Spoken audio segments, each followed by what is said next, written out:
This right here is the slider I've been using in almost every video I've made in the past 3 months. It's the Micro 4 from Zeapon, which is an upgrade from their Micro 3 slider, and that slider has been my main slider for the past 2 years. Now, back when the Micro 3 came about, it was quite a redesign coming from the Micro 2. But this slider we're talking about here today, the Micro 4, is very clearly iterated upon the Micro 3. At its core, I suppose you can call it the same slider as the Micro 3, but with some very welcome upgrades. If we set aside the removable motors for a moment, the rail is 90% or so similar to what we've had before on the Micro 3. It's still a double distance slider, so although this E1000 variant is physically only about 62 centimeters long, its end-to-end travel distance is actually a little over 1 full meter. Despite the double distance design, you still get 3 mounting points spread across the length of the slider. It's got foldable feet, it ships with support rods, all great things we've enjoyed since the Micro 3. So what exactly is the Micro 4 about? Now, the bulk of its upgrades, and it is genuinely a significant set of upgrades from the Micro 3, are contained within its excellent new motor unit. But of course, they did also improve upon a few items on the rail itself, which makes it a more user-friendly experience in general. The dampening knob, for example, is way easier to read on the Micro 4. Back on the Micro 3, the knob was designed to cover up the markings, save for a little window revealing your current selection. And that can leave you in the dark if you're between 2 numbers. Here on the Micro 4, it's an arrow pointing at a more compact scale, which maxes out at 3. The locking mechanism here on the 4 I also much prefer over the 3. Back on the 3, it was this twist-to-lock system, which you couldn't really tell by looking at it if it was currently locked, unlocked, or somewhere in between. The Micro 4's lock is a simple switch which you just flick into the lock position. Much less ambiguity there, and you can still lock the cart in any position. But for the most part, you're going to be leaving the cart unlocked and with minimal dampening because the rest of the Micro 4's goodness is motor driven. This round, it's got a touchscreen user interface with a couple more buttons and knobs. So a lot of things you had to use the app for back on the Micro 3, you can dial in directly here on the Micro 4. It still works with the app if that's what you prefer, but you really wouldn't bother for simple setups like jogging it to the start point, tapping A on the screen, then jogging it to the end point, then tapping B. There's also a lot of clarity thanks to the display to let you know if your motion is going to be playing from your A or B markers. If you also own their Pons pan and tilt heads, these can also pair directly to the slider, which really takes you all the way there for not having to set up the app, because the pan and tilt positions also get committed to your A and B marks once you've set them up.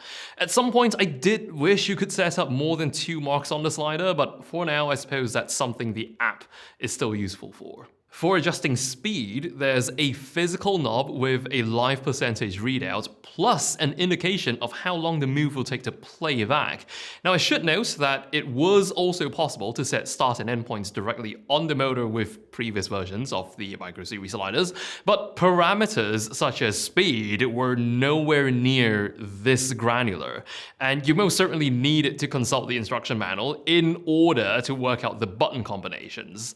There's also a very literally hands-on way to set your marks for the Micro 4. See that button with a hand on it?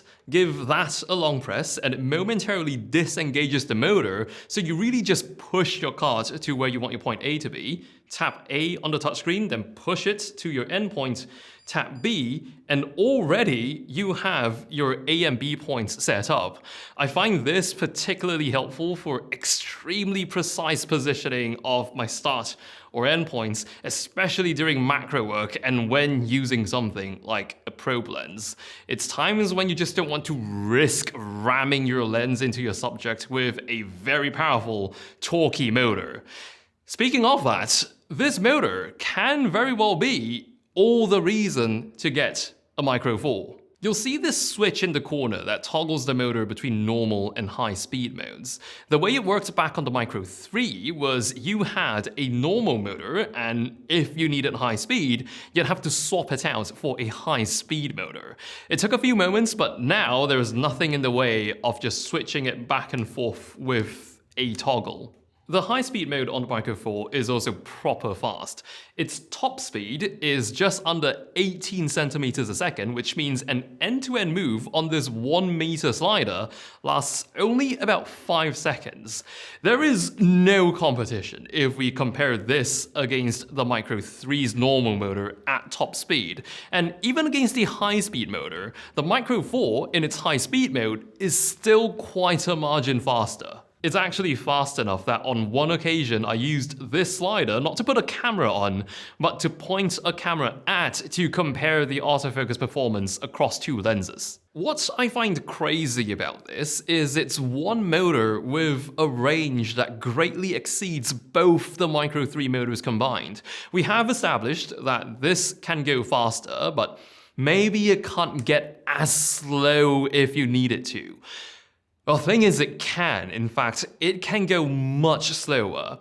At minimum speed, 1%, the Micro 3's normal motor takes somewhere between 18 to 19 minutes to travel its entire length.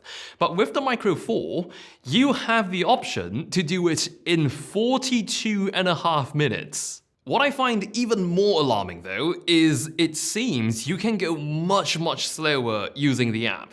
A 1% setting on the app ran the duration timer up to 5 figures in seconds, which worked out to be something along the lines of 14 hours and 3/4. I do not have the patience to personally witness and verify that figure, but I can confirm that 1% on the app is indeed slower than 1% on the slider itself. Either way, it's way slower than I will ever need it to be, so maybe something for the time-lapse photographers, but this has been my absolute workhorse of a slider, the Micro 4 from Zeapon. Links below for anyone interested, and I'll be seeing you around.